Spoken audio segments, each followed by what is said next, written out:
প্ৰভুজনাৰ মুখৰ পৰা আমি জানিবলৈ আগ্ৰহী হৈছোঁ।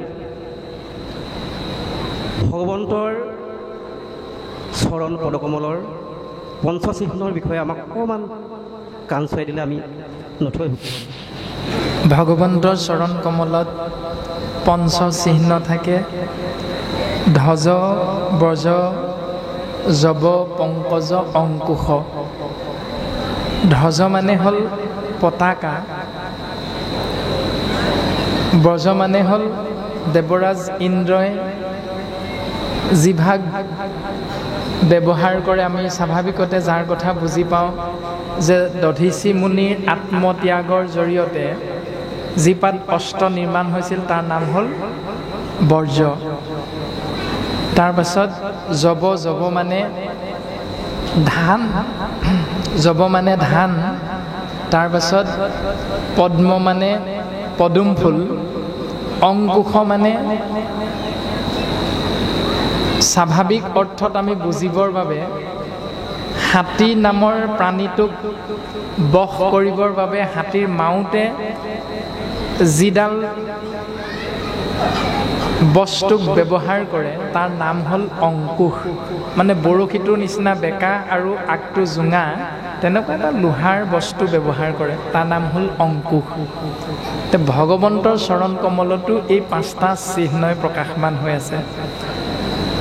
আৰু ধ্বজ মানে যিহেতু পতাকা, এতিয়া শাস্ত্ৰই কৈছে, নামঘোষা শাস্ত্ৰত, হৰি নাম ধ্বজ কৰি বেদপন্থ পৰিহৰি ফুৰে আতি পাখণ্ডসকল। হৰিনাম ধ্বজ কৰি, হৰিনামকে পতাকা হিচাপে লৈ বেদৰ পথটো ত্যাগ কৰি যিসকলে সংসাৰত ঘূৰি ফুৰে সেইসকলক কোৱা হৈছে পাখণ্ড বুলি। এতিয়া ওপৰে ওপৰে চালে বেদৰ দৰ্শনটো ইতিমধ্যে প্ৰকাশ কৰিলে মায়াময় বেদ ধৰ্ম বুলি, কিন্তু আমি যদি বেদত উল্লেখিত যাক কৰ্মমাৰ্গ আৰু জ্ঞান মাৰ্গক আশ্ৰয় কৰোঁ হৰিনাম ধ্বজ কৰি, তেতিয়াহ'লে সেইসকলক পাখণ্ড বুলি কোৱা হৈছে। তাৰমানে হৰিনামক মুখ্য হিচাপে আশ্ৰয় কৰি হৰিনামকেই আশ্ৰয় কৰিব লাগিব জন্মৰ পৰা মৃত্যু পৰ্যন্ত। কাৰণ বেদেও কৈ আছে যে মই বিনে বেদে কিছু আন নবখানে। এই যে অকণমান আগতে আমি আশ্ৰয় কৰা হৈছিল যে কৃষ্ণ বুলি শৰণ ল'লোঁ, কিন্তু বিপৰীতে কি কৰিলোঁ, অন্য দেৱতাৰ চৰণলৈ গ'লোঁ। এইটো হ'ল বেদৰ পথৰ বিপৰীত দৰ্শনটো। গতিকে তেনেকুৱা নিয়ম পালন কৰাসকলক শাস্ত্ৰই কৈছে পাখণ্ড বুলি। কিন্তু বুজিবলৈ অকণমান জটিল কথাটো। যদি আমি বুজিবলৈ চেষ্টা কৰোঁ, অহৰ্নিশে যদি তাৰ কথা ভাবি থাকোঁ, নিশ্চিত ৰূপত সুন্দৰভাৱে এই কথাখিনি আমি বুজিব পাৰিম। তাৰপাছত বৰ্জ মানে সেই ইন্দ্ৰৰ অস্ত্ৰ, যে দধীচি যেনেকৈ আত্মত্যাগৰ জৰিয়তেহে তেনে এক অস্ত্ৰৰ নিৰ্মাণ হ'ব পাৰে যাক আশ্ৰয় কৰি অশুভ শক্তিক নাশ কৰিব পৰা যায়, ঠিক তেনেকৈ আমিও প্ৰত্যেকজনাই ঈশ্বৰৰ নামত নিজক অৰ্পণ কৰি দিব পাৰিলেহে কায় বাক্য মনৰ দ্বাৰা সুদৃঢ় বিশ্বাস সহিত ঈশ্বৰৰ কৃপাৰ পাত্ৰ হ'ব পাৰিম, অশুভ শক্তিৰ বিনাশ হ'ব পাৰিম। নহ'লে অশুভ শক্তিৰ বিনাশ নহয়। গ্ৰহ দুখ, কাল দুখ, দৈৱ দুখ, ৰিষ্ট দুখ, এইবিলাক আপোনাৰ মোৰ থাকিয়ে যাব। যদিও কৃষ্ণ নাম লৈছোঁ তথাপিতো থাকি যাব, কাৰণ আপুনি মই পালন কৰোঁতে কেনা এটা লাগি আছে।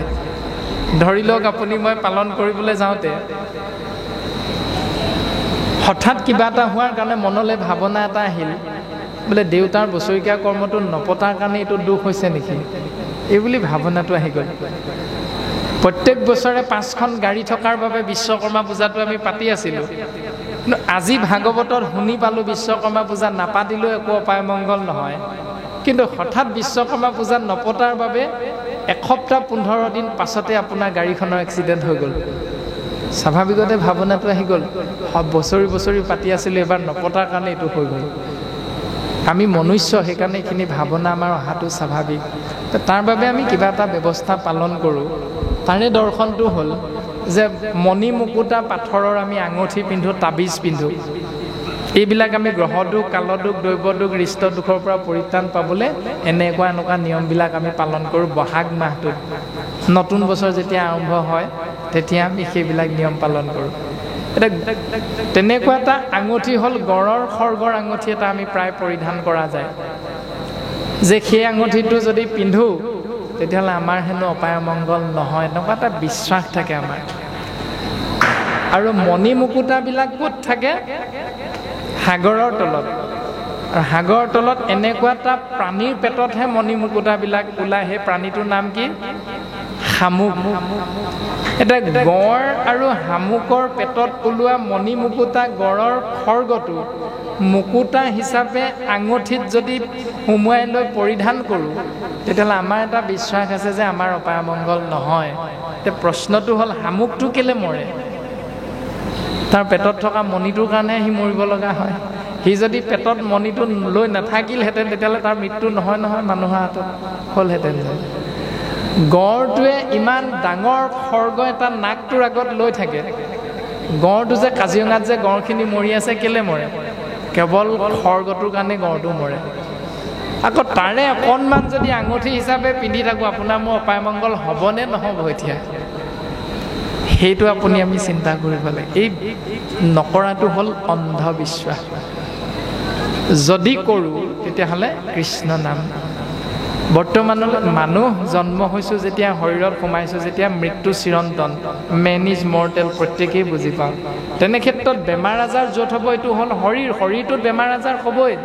তিনিটা যমদূতে শৰীৰত ক্ৰিয়া কৰিবই, কফ বাত পিত্ত। এই তিনিটা যমদূত কফ বাত পিত্ত মানে কফজনিত বেমাৰত আপোনাৰ মোৰ মৃত্যু হ'ব। বিষ মানে বাত বিষ, গাঁঠিয়ে গাঁঠিয়ে বিষ হোৱাৰ কাৰণে আপোনাৰ মোৰ মৃত্যু হ'ব।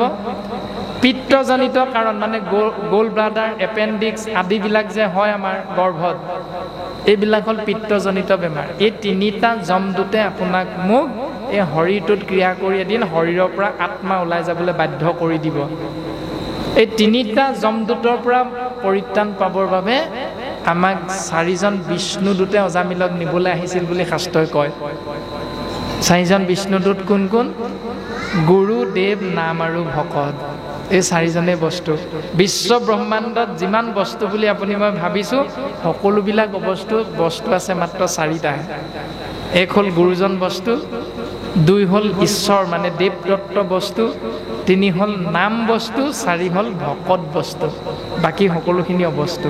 সেইকাৰণে 4জন বিষ্ণু দূতৰূপী বস্তু যদি আশ্ৰয় আমি কৰি থাকিব পাৰোঁ প্ৰত্যেক দিনাই, তেতিয়াহ'লে 3টা যমদূতৰ পৰা সদায় পৰিত্ৰাণ পাব পাৰিম। সেইকাৰণে সেই বৰ্জ নামৰ দৰ্শনটো প্ৰকাশ হৈছে ভগৱন্তৰ চৰণ দৰ্শনত। তাৰপাছত যৱ মানে ধানৰ কথা কোৱা হৈছে। লক্ষ্মী তত্ত্বৰ গৰাকী যে কেৱল কৃষ্ণ তত্ত্ব, সেই দৰ্শনটোৰ বাবে এই যৱ ধান চিহ্নটো ভগৱন্তৰ চৰণ তলত আছে।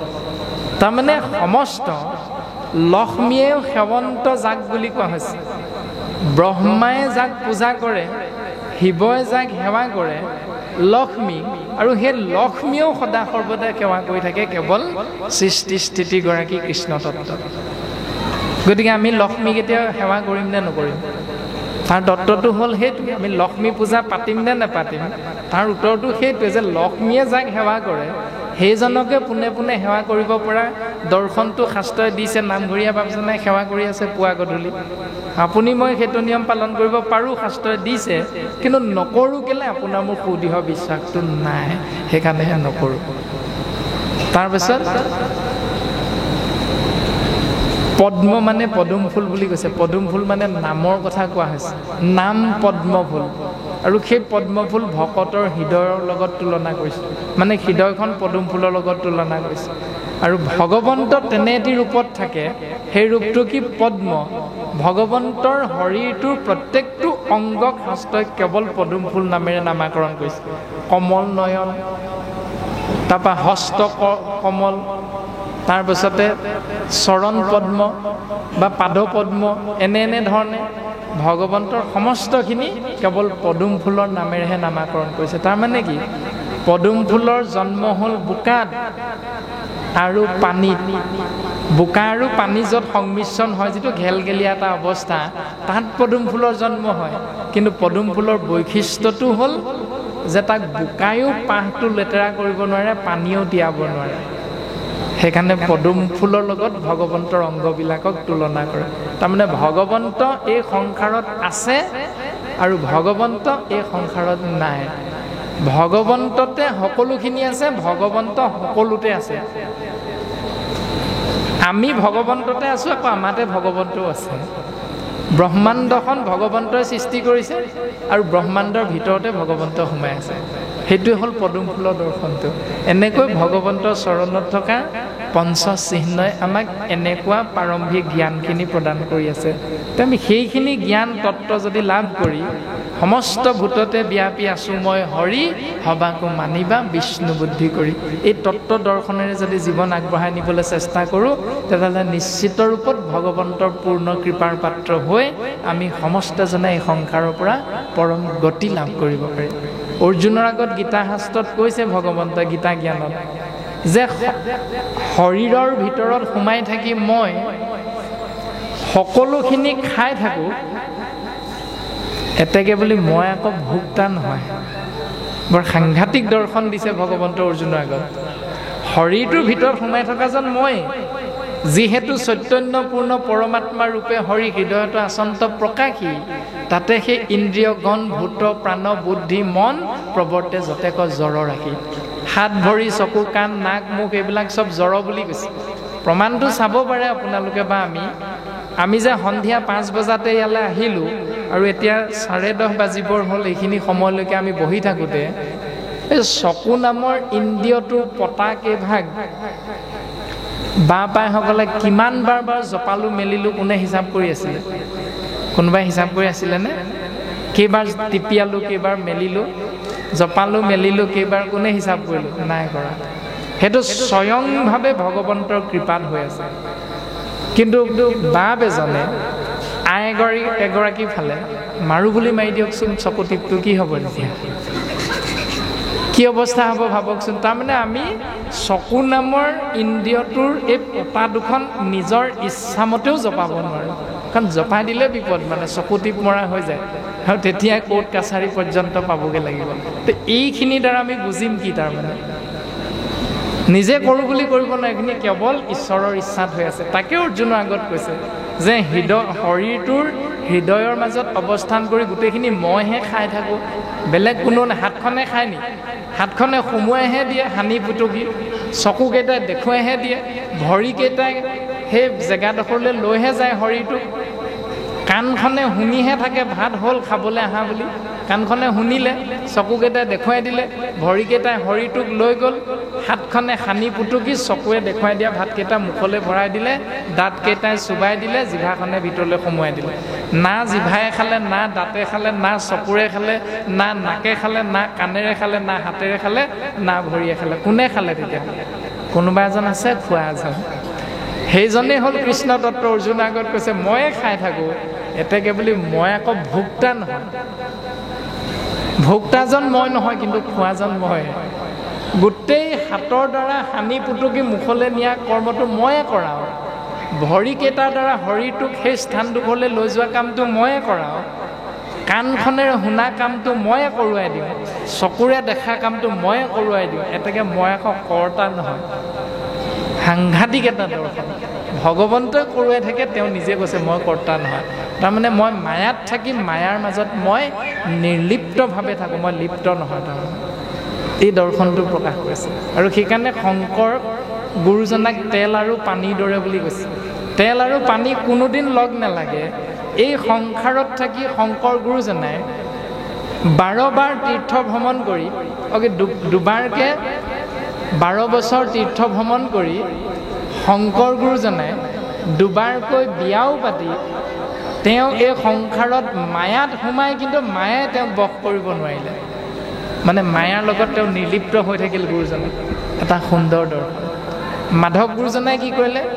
সংসাৰত আহিল মানে মায়াত সোমাল, কিন্তু মাধৱদেৱে শংকৰদেৱৰ দৰে বিয়া বাৰু নকৰাই কেৱলীয়া ভকত হিচাপে মায়াৰূপী সংসাৰখনত থাকি মায়াৰ লগত নিৰ্লিপ্তভাৱে থাকিব পাৰিলে। দুইজনাৰ জীৱন দৰ্শন সাংঘাতিক। কিন্তু আপুনি মই মায়াত থাকি কেনেকৈ নোৱাৰোঁ এৰিব পাৰিবা বুলি কৈ গোটেই মায়াৰ মাজতে সোমাই থাকিবলৈকে বাৰে বাৰে আমি চেষ্টা কৰি আছোঁ। যদি কামনাযুক্ত কৰ্ম কৰোঁ তেতিয়াহ'লে সেইটোৱে মায়া। কাম্য কৰ্ম আমি এৰি মায়াৰ পৰা পৰিত্ৰাণ পাব পাৰিম। গতিকে বাপজনে যি কথা সুধিছিল আমাক ভগৱন্তৰ পঞ্চচিহ্নৰ কথা, তাৰে আংশিক আমি সীমিত জ্ঞানেৰে মাত্ৰ আগবঢ়াই দিয়া হৈছে। হ'বনে প্ৰভু? কৃষ্ণ কৃষ্ণ ৰাম।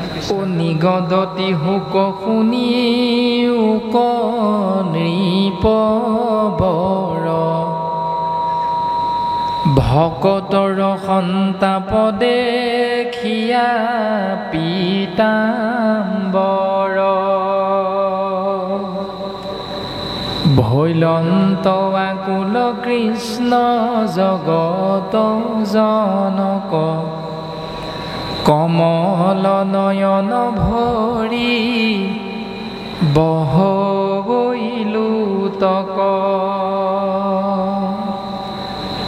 নিগদতি হুক মানে হুক গুৰুৱে কৈছে, সেই ৰাজন পৰীক্ষিত তুমি শুনা। কি শুনিবা? ভকতৰ সন্তাপ দেখিয়া পীতাম্বৰ। পীতাম্বৰ মানে ভগৱন্ত কৃষ্ণৰ অনন্ত কোটি নামৰ এক নাম হ'ল পীতাম্বৰ। পীত মানে হ'ল হালধীয়া বস্ত্ৰ, অম্বৰ মানে হ'ল পৰিধান কৰি থকা। হালধীয়া বস্ত্ৰ যিজনাই পৰিধান কৰে তেওঁৰ অনন্ত কোটি নামৰ এক নাম হ'ল পীতাম্বৰ। সেই কৃষ্ণতত্ত্ব পীতাম্বৰে মহাভক্ত উদ্ধৱৰ দুখ দেখি তেওঁ দুখী হৈছে, দুখ কৰিছে। ভৈলন্ত আকুল কৃষ্ণ জগত জনক, কমল নয়ন ভৰি বহবৈ লুতক। কমল নয়ন মানে কমল মানে হ'ল পদুম ফুল, নয়ন মানে হ'ল চকু। পদুম ফুলৰ দৰে চকুজুৰিৰ পৰা দুধাৰি চকুলো বৈ আহিছে। কাৰ? ভগৱন্ত কৃষ্ণ। কিহৰ বাবে? মহাভক্ত উদ্ধৱে দুখ কৰাৰ বাবে। এতিয়া এইখিনিতে আমি নিজক বিশ্লেষণ কৰিব লাগে যে উদ্ধৱ এনে এজন মহান ভকত আছিল যাৰ বাবে ভগৱন্তই দুখ কৰিছে। এতিয়া আপোনাৰ মোৰ মৃত্যু হ'লে গাঁওখনৰ সমাজখনৰ কেইজনে কান্দে, সেইখিনিতে আমি বুজি পাম আপোনাৰ মোৰ স্বভাৱটো শাস্ত্ৰৰ লগত মিলিছেনে নাই মিলা। যদি আপোনাৰ মোৰ মৃত্যুৰ সময়ত বা মৃত্যুৰ পাছতে দুজন মানে যদি কোৱাকুই কৰে, বোলে কোন মৰিলে বুলি কৈছিলা, বোলে আমুক, সেইটো মৰিলে যদি ভালেই হ'ল দিয়া, এই বুলি যদি গাঁওখনৰ 80% বা পায়ে কৈছে, তেতিয়াহ'লে জানিব আপোনাৰ মোৰ জীৱন ধাৰণৰ পদ্ধতিটো বিফল জীৱন বুলি। জুবিন গাৰ্গ নামৰ সত্তাটোৰ মৃত্যু হৈছে, সংসাৰ এৰি গুচি গৈছে। শত শত হাজাৰ হাজাৰ জনতাই তেওঁৰ দুখত দুখী হৈছে। কিয়? কাৰণ তেওঁ ইমানেই চিধা চাধা ব্যক্তি আছিল, তেওঁৰ গুণখিনি শাস্ত্ৰৰ লগত মিলি আছে। প্ৰয়াত ভূপেন হাজৰিকাদেৱে যিটো কথা কৈ থৈ গৈছিল যে মানুহে মানুহৰ বাবে যদিহে অকণো নাভাবে, অকণি সহানুভূতিৰে ভাবিব কোনেনো কোৱা সমনীয়া, মানুহে মানুহৰ বাবে। মানুহ যদিহে নহয় মানুহ, দানৱ কাহানিও নহয় মানুহ। দানৱ যদিহে হয় মানুহ, লাজ পাব কোনেনো কোৱা সমনীয়া, মানুহে মানুহৰ বাবে। মানুহ মানে কি? মা মানে মানৱতা, ন মানে নম্ৰতা, হ মানে সহনশীলতা। যিবিলাক গুণ আপোনাৰ মোৰ ধাৰণা অনুসৰি বুজি পাওঁ, সেই গুণবিলাক যদি আমাৰ লগত এটাও নাই, তেতিয়াহ'লে আমি মানুহৰ শাৰীত আমাকেই শাস্ত্ৰত দানৱ বুলি কৈছে। এতিয়া জুবিন গাৰ্গ নামৰ সত্তাটোৰ লগত হয়তো শাস্ত্ৰই কোৱা সেই মানুহৰ গুণকেইটা আছিল। সেইকাৰণে আজি হাজাৰ হাজাৰ লাখ লাখ কোটি কোটি জনতাই তেওঁৰ মৃত্যুৰ বাবে আজি অকণমান হ'লেও ন্যায় বিচাৰি দুখ কৰিব লগা হৈছে। আৰু শাস্ত্ৰত ভগৱন্ত পুৰুষেও তেনে ভকতৰ বাবে দুখ কৰিছে বুলি বৰ্তমান উল্লেখ কৰিছে। এতিয়া উদ্ধৱৰ লগতনো কেনেকুৱা তত্ত্ব আছিল যদি আমি জানিব পাৰোঁ, আৰু জানি লৈ যদি সেই তত্ত্বকেইটা আমিও নিজৰ লগত ৰাখিবলৈ চেষ্টা কৰোঁ, তেতিয়াহ'লে নিশ্চিত ৰূপত আমাৰ বাবেও হাজাৰ হাজাৰ জনতাই ক্ৰন্দন কৰিব, দুখ কৰিব। এৰা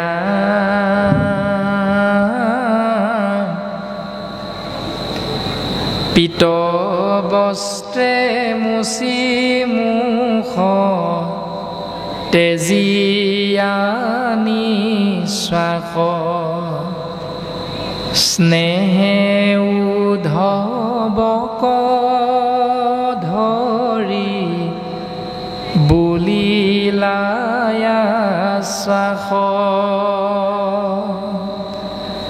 তেজী চিন্তা চিত থিৰ কৰা মহাশয়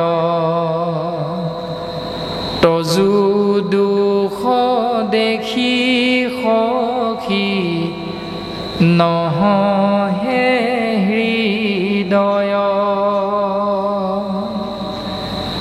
পৰিধান কৰি থকা হালধীয়া বস্ত্ৰেৰে চকুৰ পৰা ওলোৱা চকু পানী মচি মচি স্নেহে মানে মৰমেৰে উদ্ধৱক সাৱটি ধৰি ভগৱন্ত পুৰুষে আশ্বাস বাণী প্ৰদান কৰিছে যে হে উদ্ধৱ, তুমি মোৰ পৰম বান্ধৱ, তুমি ইমান পৰে যে চিন্তা কৰি আছিলা, সেই চিন্তাখিনি তুমি ত্যাগ কৰাচোন। পৰিৱৰ্তে তুমি তোমাৰ চিত্ত স্থিৰ কৰা, কিয়নো তোমাৰ দুখ দেখি ময়ো থিৰেৰে থাকিব পৰা নাই উদ্ধৱ। আৰু ইতিমধ্যে তুমিতো মোৰ কাৰ্য ক্ৰমণিকাবিলাক ক্ৰমান্বয়ে বুজিব পাৰিছাই। ৰাম ৰাম স্বৰূপে জানিলা তুমি ও আমাৰ আশয়, বংশক সংহৰিয়াবে চলিও নিশ্চয়। সাধিলো উদ্ধৱ দেৱতাৰ যত কাজ, নথাকিব ইঠাইত তোহমাত কিবা বাজ। তুমি মোৰ স্বৰূপটোৰ কথা বুজি পাইছা যে মই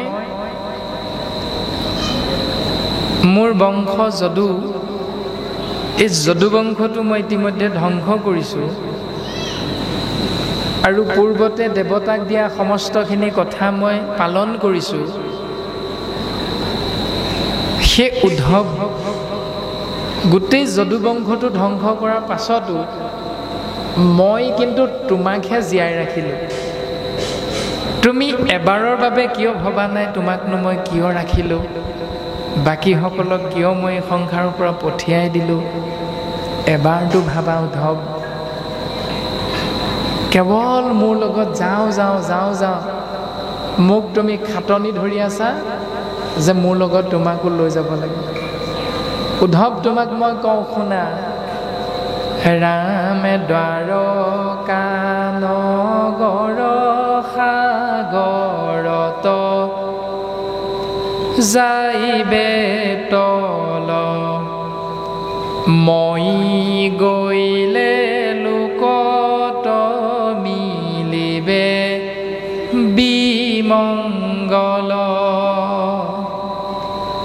ৰাম পিৰিবে দুৰ্জন কলি, গুচিবে আচাৰ, শুইবে অধৰ্মতৰতি, যতে কপ্ৰজাৰ।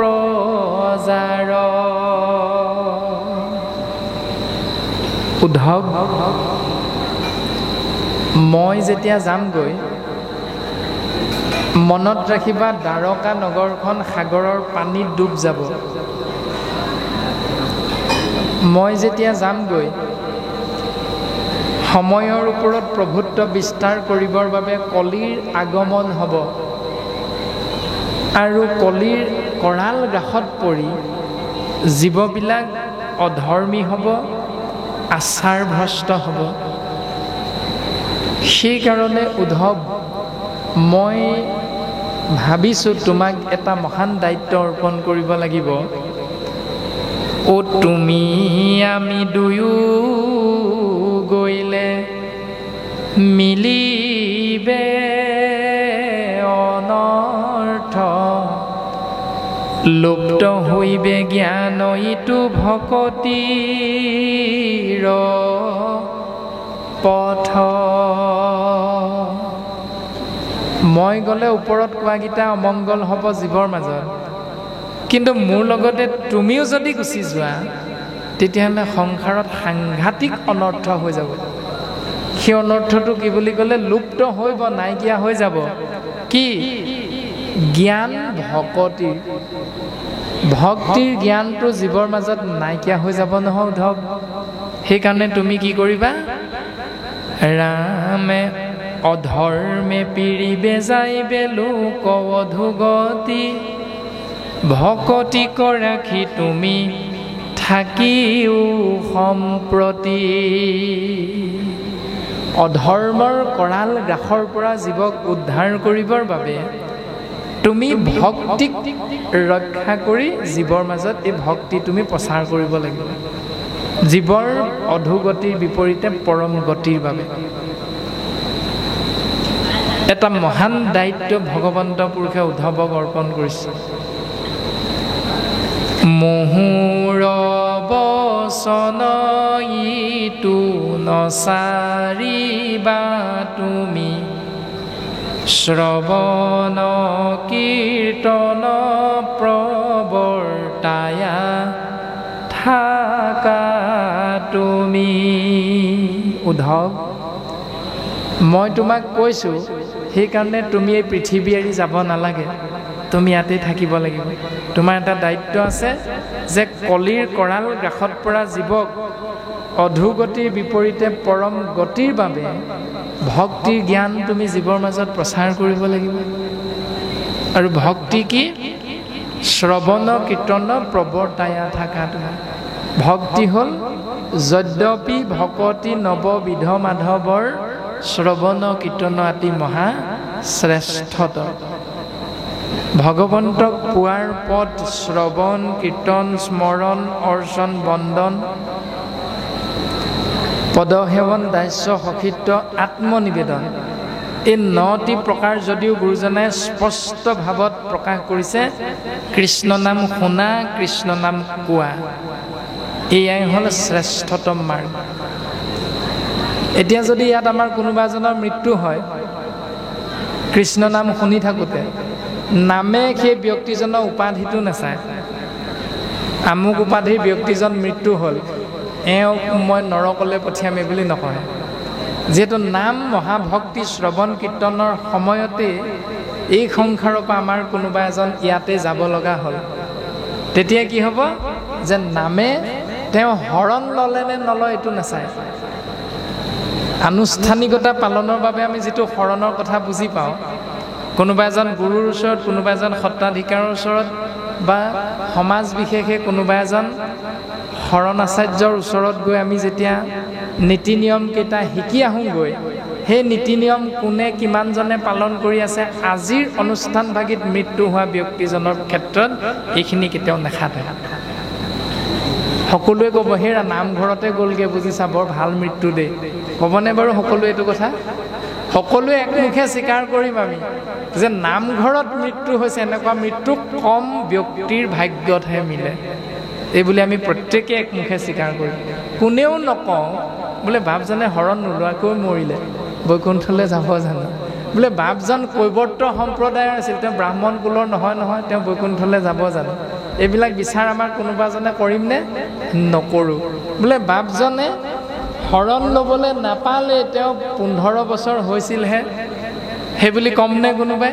বোলে বাপজনে ভজন নল'লে, তেওঁ 40 বছৰ হৈছিলহে, ভজন নোলোৱাকৈ গ'লগৈ, বৈকুণ্ঠলৈ যাব জানো? এনেকুৱা আলোচনা কোনোবাই কৰিম নেকি?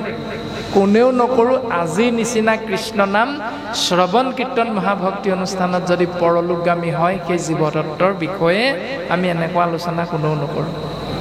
কিয়? কাৰণ শাস্ত্ৰই সেইটো উত্তম পথৰ দৰ্শন বাৰে বাৰে আমাক কৈ আছে। তাৰ পাছতো আমি ভকতৰ সংগ নামঘৰলৈ যাবলৈ ইচ্ছা নকৰোঁ, তেতিয়াহ'লে আমাতকৈ দুৰ্ভগীয়া দ্বিতীয়জন নাই বুলি কৈছে। আৰু বৰ্তমান পদে ক'লে, উদ্ধৱ তুমি শুনা, ভকতি নভৰিলে ভূমি যাইবে ৰখা তল, মূৰ আজ্ঞা পালিয়া ৰহিও মহাবল। যদি সংসাৰত ভক্তি নাথাকে তেতিয়াহ'লে ভূমি আকৌ ৰসাতললৈ যাব। এই যে আকৌ ৰসাতললৈ যাব বুলি ক'লে তাৰ দৰ্শন কি? তাৰমানে এবাৰ ৰসাতললৈ গৈছিল। কেতিয়া? যেতিয়া আদিদৈত্য হিৰণ্যকশিপুৰৰ ভাতৃ হিৰণ্যাক্ষই বসুমতীক মানে পৃথিৱীক নিজৰ ধৰ্মপত্নী কৰিবৰ বাবে ৰসাতলত নি লুকুৱাই ৰাখিছিল। কিয়? কাৰণ তেতিয়া পূৰ্বকালে ইটো ৰাজ্যে নাছিল ভকতি। তাৰমানে পূৰ্বতে এই দেশত জীৱবিলাকে ভক্তিক আশ্ৰয় কৰা নাছিল। কি কৰিছিল? সত্য যুগে ধ্যান, ত্ৰেতা যুগে যজ্ঞ, দাপৰত পূজা, এই নিয়মকেইটা পালন কৰিছিল। তাৰমানে এইকেইটা ভক্তি বুলি নাই কোৱা। কেৱল কৃষ্ণ নাম আশ্ৰয় কৰা এই ব্যৱস্থাটো শ্ৰৱণ কীৰ্তন মহাভক্তিৰ কথাহে শাস্ত্ৰই উল্লেখ কৰিছে। আৰু এই পথটো দেখুৱালে কোনে? কেৱল কৃপালু শ্ৰীমন্ত শংকৰদেৱ গুৰুজনাই সুন্দৰভাৱে এই দৰ্শনটো দাঙি ধৰিছে। তাৰ বাহিৰে কোনোৱে আমাক দেখুৱাই দিয়া নাই। সেইকাৰণে আমাৰ পৰম গুৰু জগতগুৰু হ'ল শ্ৰীমন্ত শংকৰদেৱ। আৰু এনেকৈ উদ্ধৱৰ আগত ভগৱন্ত পুৰুষে কৈছে যে ভক্তি যদি নাথাকে, এই যে হিৰণ্যাক্ষই ৰসাতললৈ লৈ গৈছিল, ভূ ভুৱ স জন তপ মহি সত্য, এয়া হ'ল সপ্ত স্বৰ্গ। তল, অতল, সুতল, বিতল, পাতাল বা মহিতল বা পৃথিৱী আৰু ৰসাতল, এয়া হ'ল সপ্ত পাতাল। সপ্ত পাতাল আৰু সপ্ত স্বৰ্গ সমান 14 ব্ৰহ্মাণ্ড, মানে ভুৱন লগ লাগি এক বিশ্ব ব্ৰহ্মাণ্ড গঠিত হৈছে। এই 14 ভুৱনৰ ভিতৰত মহিতল মানে পৃথিৱীৰ কথা কৈছে। এই মহিতল গৈ ৰসাতলত সোমাব লগা হৈছিল হিৰণ্যাক্ষৰ কবলত পৰি। কিয় দুষ্ট অসুৰৰ কবলত পৰিব লগা হৈছিল? কাৰণ তেতিয়া জীৱই ভক্তিক আশ্ৰয় কৰা নাছিল। সেইকাৰণে সেই উদ্ধৱ ভকতিক ৰাখি তুমি থাকিও সম্প্ৰতি বুলি কৈছে। তুমি মোৰ আজ্ঞা পালন কৰি ভকতিক ৰক্ষা কৰি জীৱৰ অধোগতিৰ বিপৰীতে পৰম গতিৰ এই তত্ত্বটো তুমি জীৱৰ মাজত প্ৰচাৰ কৰি থাকা। নহ'লে সেই আগৰ নিচিনা হ'ব। বেছি সময় নালাগে আগৰ নিচিনা হ'বলৈ। এৰা কিন্তু ঐত নাথাকিবা কহিলো, প্ৰকতি মোট চিত্ত দিয়া ফুৰা পৃথিৱী পৰজ্যোতি।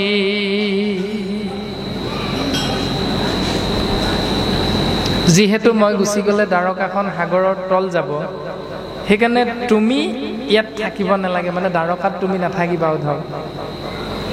তুমি দ্বাৰকাৰ পৰা গৈ পৃথিৱী পৰিভ্ৰমণ কৰা, জীৱক মোৰ নামটো আশ্ৰয় কৰিবলৈ তুমি উপদেশ দিয়া। আৰু পৃথিৱী পৰিভ্ৰমণ কৰোঁতে তুমিতো চকুৰে ঢেৰ দৃশ্য দেখা পাবা, তুমিতো কাণেৰে বিভিন্ন শব্দ শুনা পাবা। এতিয়া সেইখিনি তুমি কেনেকৈ পৰিত্ৰাণ পাবা সেইখিনিৰ পৰা? কাৰণ সেইখিনি মোৰ মায়া। উদ্ধৱ তোমাক কওঁ শুনা, ও যত দেখা শুনা মায়াময় স্বপ্ন সম।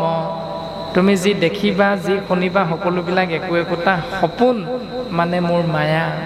এতিয়া ইয়াৰ পৰা ওলাই আহিবৰ বাবে তোমাক মই উপদেশটো দিওঁ শুনা, হৰিময় দেখি দূৰ কৰা মতি ভ্ৰম। তুমি হৰিময় দেখিবলৈ চিন্তা কৰা, মানে কুকুৰ শৃগাল গৰ্দভৰু আত্মাৰাম জানিয়া হবাকো পৰি কৰিবা প্ৰণাম বুলি কৈছে। তুমি সমস্ত ভূতত ময়ে যে আছোঁ এই কথাটো তুমি উপলব্ধি কৰিবলৈ চেষ্টা কৰা। সমস্ত ভূত মানে কি? খেতি, অপ, মৰুত, বিয়ুম, তেজ, এয়াই হ'ল সমস্ত ভূত, মানে 5টা। ইয়াৰ সহজ অৰ্থটো হ'ল মাটি, পানী, বায়ু, অগ্নি আৰু আকাশ। এয়া হ'ল সহজ অৰ্থ। এতিয়া ইয়াক সৃষ্টি যিজনে কৰিছে সেই সৃষ্টিকৰজনৰ নামটো আমি কি বুলি কওঁ? সকলোৱে এটা নামেই কওঁ, সেইটো হ'ল ভগৱান। কওঁনে ভগৱান বুলি? কৃষ্ণ, বিষ্ণু, হৰিৰাম এইবিলাক পাছতহে আহিছে নামবিলাক, কিন্তু প্ৰথমে আমি সেই শক্তিটোক কওঁ ভগৱান বুলি। সৰু ল'ৰা এটাই কৃষ্ণ বুলি ক'ব নাজানিবও পাৰে, কিন্তু ভগৱান বুলি কিবা এটা বিশ্বাস আছে প্ৰত্যেকৰে। এতিয়া ভগৱান মানে কি? ভ মানে ভূমি, গ মানে গগন, উ মানে বায়ু, আ মানে অগ্নি, ন মানে নীৰ। ভ মানে ভূমি, ভূমি মানে হ'ল পৃথিৱী বা মাটি। গ মানে গগন, গগন মানে হ'ল আকাশ। উ মানে বায়ু, আ মানে অগ্নি, অগ্নি মানে জুই, ন মানে নীৰ, নীৰ মানে পানী। তাৰমানে মাটি, পানী, বায়ু, অগ্নি, আকাশ, ক্ষিতি, অপ, মৰুত, বিয়ুং, তেজ, এই পঞ্চভূত যিজনে সৃষ্টি কৰিলে তেওঁৰ নাম হ'ল ভগৱান। তাৰ পাছত শাস্ত্ৰ অধ্যয়ন কৰিছোঁ আমি প্ৰত্যেকেই, তাৰ পৰা নামবিলাক জানিছোঁ। মধু নামৰ দৈত্য এটাক বধ কৰিলে সেইকাৰণে মধুসূদন, মূৰ নামৰ দৈত্য এটাক নিধন কৰিলে সেইকাৰণে মুৰাৰী। তাৰপাছতে কৃষ্ণ নামটোৰ মহত্বটো প্ৰকাশ কৰিছে। তাৰপাছতে যাদৱ বুলি কৈছে, মাধৱ বুলি কৈছে, যদুনন্দন বুলি কৈছে, দৈৱকী নন্দন বুলি কৈছে। এনে ধৰণে আমি শাস্ত্ৰ অধ্যয়ন কৰাৰ পিছত কিছু কিছু নাম আমি প্ৰত্যেকেই জানিব পাৰিছোঁ, কিন্তু প্ৰথম নামটো হ'ল ভগৱান। সকলোৰে এইটোৱে জ্ঞাত। আৰু ভগৱান তত্ত্বৰ অৰ্থটো হ'ল সেইটো যে পঞ্চভূত যিজনে সৃষ্টি কৰিছে। তাৰমানে আমি যদি চিন্তা কৰোঁ, বায়ু কোনে সৃষ্টি কৰিলে? ভগৱন্তই। বায়ুক ব্ৰহ্মাই সৃষ্টি নাই কৰা, কিন্তু ব্ৰহ্মাক সৃষ্টিকৰ বুলি কয়। কওঁনে ব্ৰহ্মাক সৃষ্টিকৰ বুলি? তাৰ পাছতো আমি আৰু এষাৰ বাক্য সচৰাচৰ ব্যৱহাৰ কৰোঁ, বোলে বিধিয়ে দিলেও বিধাতাই নিদিয়ে নহয়। বিধিয়ে দিছে কিন্তু বিধাতাই নিদিয়ে। এতিয়া বিধাতা কোন, বিধি কোন? বিধাতা কোন, এতিয়া বিধি কোন? বিধিয়ে দিলেও বিধাতাই নিদিয়ে। বিধিবৰ বুলি কাক কয়? ব্ৰহ্মাদেৱক বিধিবৰ বুলি কয়। বিধাতা কোন? ভগৱান কৃষ্ণক বিধাতা বুলি কয়। বিধিয়ে দিছে কিন্তু বিধাতাই নাই দিয়া, তাৰমানে ব্ৰহ্মাই লিখি দিলে এনেকৈ, কিন্তু ভগৱন্ত কৃষ্ণৰ তালিকাখনত সেইটো নাই। সেইকাৰণে বিধিৰ বিধাতা বুলি কোৱা হৈছে কোন? কৃষ্ণ। বিধি হ'ল ব্ৰহ্মা আৰু বিধাতা হ'ল কৃষ্ণ। বিধিৰ ওপৰত কৃষ্ণ তত্ত্বক বিধাতা বুলি কোৱা হৈছে। এতিয়া সেইজন কৃষ্ণ তত্ত্বই ৩৩ কোটি দেৱ দেৱতাক সৃজন কৰিছে। সেইজন কৃষ্ণ তত্ত্বই পঞ্চভূত নিৰ্মাণ কৰিছে, সৃজন কৰিছে। পঞ্চভূত সৃজন কৰি সত ৰজ তম ৩ গুণ সৃষ্টি কৰি মহামায়া প্ৰকৃতি দুৰ্গাক সৃজন কৰিলে আৰু দুৰ্গাক দায়িত্ব দিলে এতিয়া তুমি জীৱ সৃষ্টি কৰা। আৰু দুৰ্গাৰ দ্বাৰা ব্ৰহ্মা বিষ্ণু মহেশৰ সৃষ্টি হৈছে। তাৰপাছত ব্ৰহ্মাৰ দ্বাৰা দুৰ্গাৰ আজ্ঞা লাভ কৰি ব্ৰহ্মাই পাছৰখিনি সৃষ্টি কৰিছে।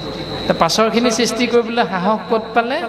কাৰণ ইতিমধ্যে ভগৱন্তই মাটি, পানী, বায়ু, অগ্নি, আকাশ সৃষ্টি কৰি থৈছে কাৰণে ব্ৰহ্মাই তাকে সমল হিচাপে লৈ ব্ৰহ্মাই এই জগতখনত বাকীখিনি সৃষ্টি কৰিছে। তাৰমানে আল্টিমেট আমি উত্তৰটো কি পাম? ব্ৰহ্মা হ'ল ৰাজমিস্ত্ৰী। চাকৰি কৰা এজন ল'ৰাই যেতিয়া টাউনত মাটি এডোখৰ কিনিব, কিনি লৈ যেতিয়া শিল, ইটা, বালি, ৰড, চিমেণ্ট হাৰ্ডৱেৰ দোকান এখনৰ পৰা গোটাই পিটাই আনিব, তেতিয়া এজন মিস্ত্ৰীক বিচৰা যায় ঘৰটো বনাবলৈ। এতিয়া সেই মিস্ত্ৰীজনৰ নামটো হ'ল ব্ৰহ্মা। তাৰমানে মিস্ত্ৰীজনে ৰডো নিৰ্মাণ কৰা নাই, মিস্ত্ৰীজনে ইটাও বনোৱা নাই, মিস্ত্ৰীজনে চিমেণ্টটো নিজে বনোৱা নাই, কোনোবা এজনে গোটাই দিলে, মিস্ত্ৰীজনে মাত্ৰ সেই সামগ্ৰীখিনিক লৈ তেওঁ এটা সুন্দৰ ঘৰ বনালে। আৰু ব্ৰহ্মা নামৰ মিস্ত্ৰীজনৰ সহকাৰী যোগালী কোন? বিশ্বকৰ্মা আৰু ময়দানৱ। তো এইখিনি হ'ল শাস্ত্ৰ দৰ্শন। বাস্তৱত আমি বুজি পাবলৈ হ'লে এনেকৈ বুজিব লাগিব। আৰু বৰ্তমান ভগৱন্ত পুৰুষে তাকেও উদ্ধৱৰ আগত কৈ আছে যে এই মায়াৰ পৰা পৰিত্ৰাণ পাবলৈ হ'লে তুমি সমস্তকে ঈশ্বৰময় দেখিবলৈ চেষ্টা কৰিবা। মই তাৰমানে ঈশ্বৰৰ কোনো আকাৰ নাই, মানে মোৰ কোনো আকাৰ নাই, সেইকাৰণে মোৰ এটা নাম হ'ল নিৰাকাৰ। নিৰাকাৰ মানে আকাৰ নাই নেকি প্ৰকৃততে? নহয়, আকাৰটো আছে। তাৰ অৰ্থটো হ'ল নিৰাকাৰ মানে নিশ্চিত আকাৰ। আজি যে শিৱসাগৰৰ পৰা আমি আহিলোঁ, আমিতো এই নামৰূপৰ তাপ বিদ্যুৎ কেন্দ্ৰৰ এই পবিত্ৰ গুৰুগৃহভাগী আহি পোৱাৰ আগত আমি শিৱসাগৰৰ পৰা আহি থাকোঁতে ৰাস্তাৰ কাষত সোঁৱে বাওঁৱে ঢেৰ নামঘৰ পাইছোঁ নহয়, পোৱা নাই জানো? আমি ইমান নামঘৰ পালোঁ যদিও তাত অনুষ্ঠান হৈ আছে যদি আমি তাত সোমাই দিছোঁ নাই সোমা, আমাক নিৰ্দিষ্ট এডোখৰ জেগালৈ মাতিছে। সেইকাৰণে এই জেগাডোখৰ হ'ল আমাৰ লক্ষ্য আৰু স্থান হ'ল এয়া। গতিকে আমাক বা আমাৰ চকুৰে সোঁৱে বাৱে যিমান গুৰুগৃহ যিমান অনুষ্ঠান দেখিলোঁ যদিও আমাৰ লক্ষ্য আৰু উদ্দেশ্য হ'ল এয়া। আৰু পদে আমাক প্ৰকাশ কৰিছে যে হৰিময় দেখি দূৰ কৰা মতি ভ্ৰম।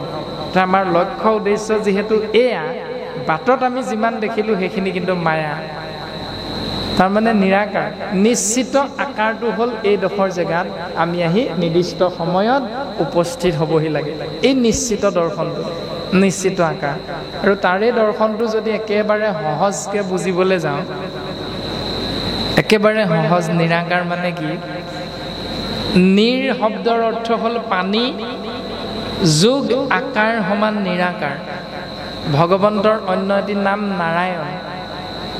নাৰ মানে হ'ল পানী, অয়ন মানে হ'ল শুই থকা বা শয়ন কৰি থকা। পানীত শয়ন কৰি থকাৰ বাবে ভগৱন্তই ভকতৰ পৰা এটা নাম পাইছিল, সেইটো হ'ল নাৰায়ণ। আৰু নিৰ্গুণ নিৰাকাৰ কাৰণে নাৰায়ণ, আৰু সগুণ সাকাৰ ৰূপটো হ'ল শ্ৰীনাৰায়ণ। নিৰ্গুণ নিৰাকাৰ তত্ত্বটো হ'ল কৃষ্ণ, সগুণ সাকাৰ ৰূপটো হ'ল শ্ৰীকৃষ্ণ। এতিয়া আপুনি মই তাক বুজিবলৈ হ'লে কেনেকৈ বুজিম? কোনোবাই সুধিলে, বাপ আপোনাৰ নামটো কি আছিল? বোলে নমস্কাৰ, মোৰ নাম শ্ৰী আমুক। শ্ৰীটো যে কৈ দিলোঁ কেলে? শ্ৰীটো নোকোৱাকৈতো নামটো ক'ব পাৰিলোঁহেঁতেন, নকওঁ নহয়। শ্ৰীটো ক'লেহে নামটো হয়। শ্ৰীটো কেতিয়া এৰি দিওঁ? যেতিয়া আপুনি মই মানুহজনক মৰিল বুলি ঘোষণা কৰোঁ, তেতিয়া শ্ৰীটোৰ বিপৰীতে কি লিখোঁ? চন্দ্ৰবিন্দু, স্বৰ্গীয়, প্ৰয়াত। আৰু এটা শব্দ ব্যৱহাৰ কৰোঁ যে বিদেহী আত্মাৰ সদগতিৰ অৰ্থে 1 মিনিট মৌন প্ৰাৰ্থনা, শ্ৰদ্ধাঞ্জলি অনুষ্ঠান কৰোঁনে? কৰোঁ। এতিয়া বিদেহী আত্মা মানে, বি মানে নাই, দেহ মানে শৰীৰ। যিটো আত্মাই শৰীৰটো পোৱা নাই সোমাবৰ বাবে, সেই আত্মাটোৰ নাম হ'ল বিদেহ আত্মা। এতিয়া সেই আত্মাটোকে আমি দেখা পাবৰ বাবে এটা শৰীৰৰ আৱশ্যক হয়।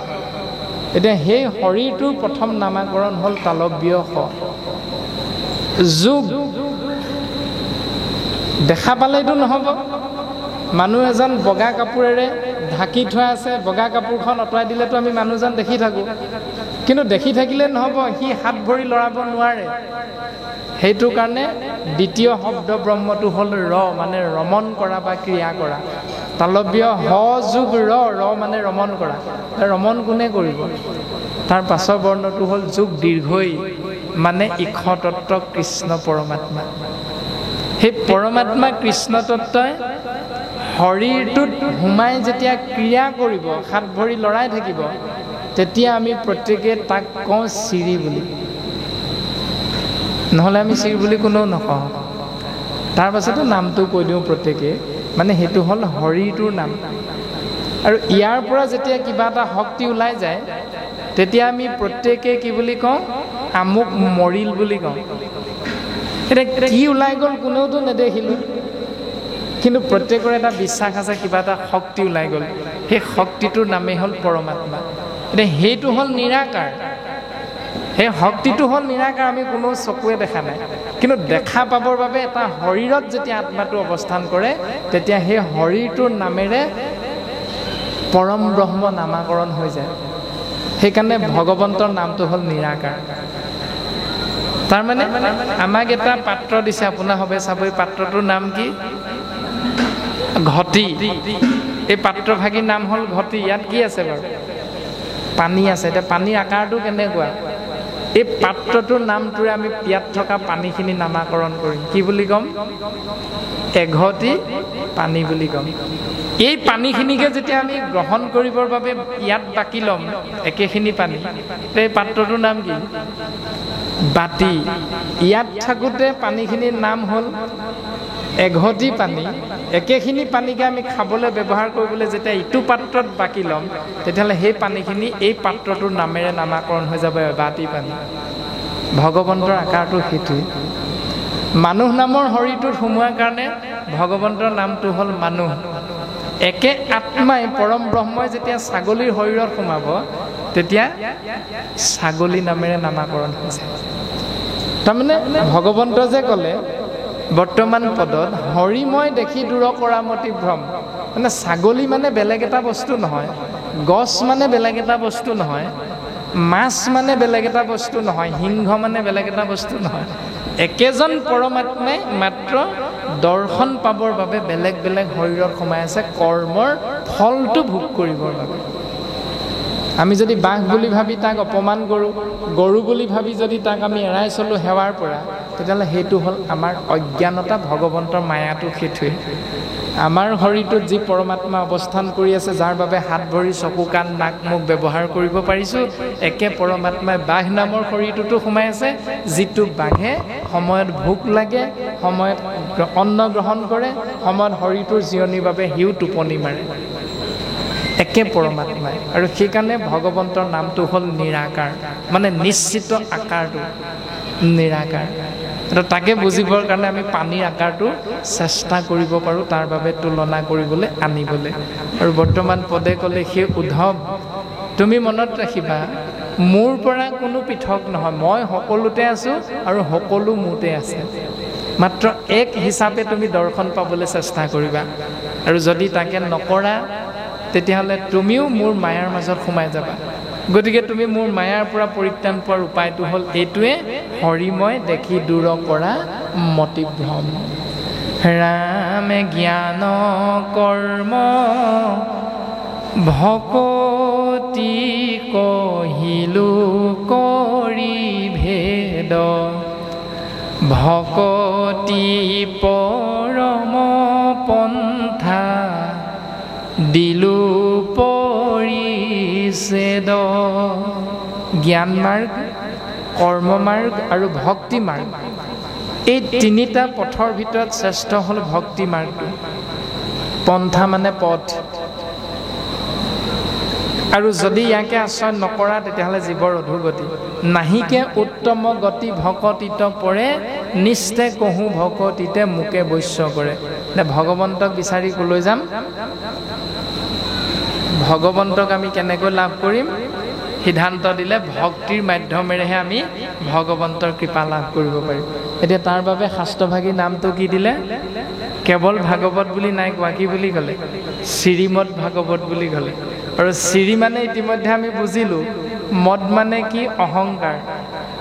গুৰুজনাই কৈছে, সেই জীৱ মনুষ্য, তোমালোকে শৰীৰৰ অহংকাৰত সোমাই নাথাকি ভাগৱত হ'বলৈ চেষ্টা কৰা।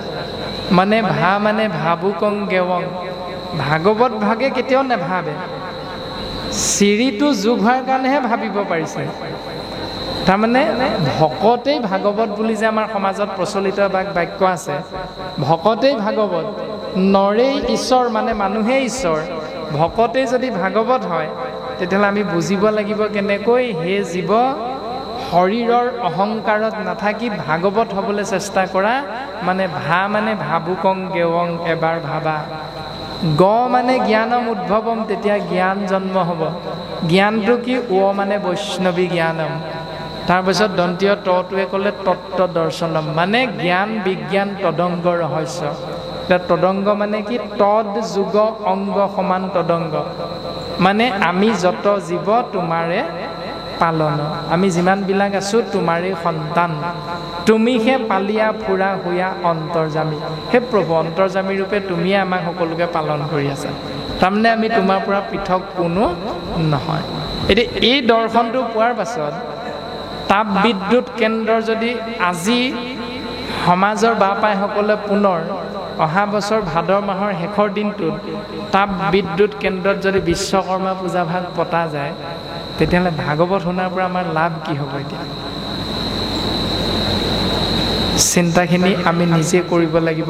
মানে ভাবুকংগে ভাবিবলৈ গৈছে আমাক, তেতিয়াহে আমি ভাগৱত হ'ব পাৰিম, তেতিয়াহে ভকতক ভাগৱত বুলি কৈছে।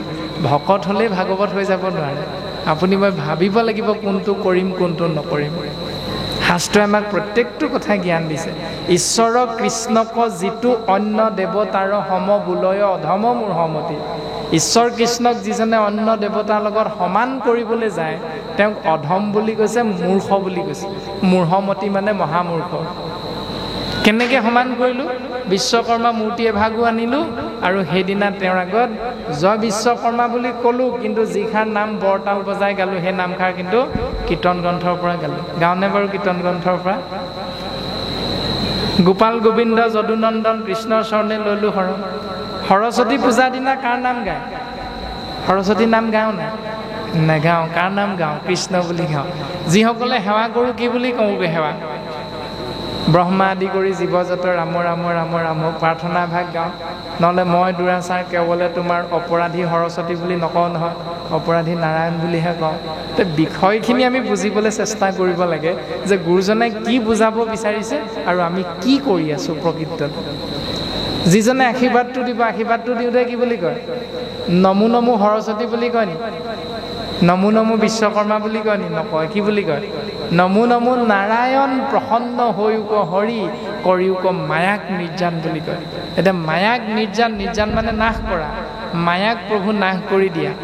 কোন? নাৰায়ণ তুমি। কিয়? কাৰণ নামঘোষা শাস্ত্ৰত শৰণীয়া প্ৰাৰ্থনা ভাগিত আছে, মই দুৰাচাৰ কেৱলে তোমাৰ অপৰাধী নাৰায়ণ ক্ষমিউক হৰি লৈ দাস কৰি পখিলোঁ হেৰা শৰণ।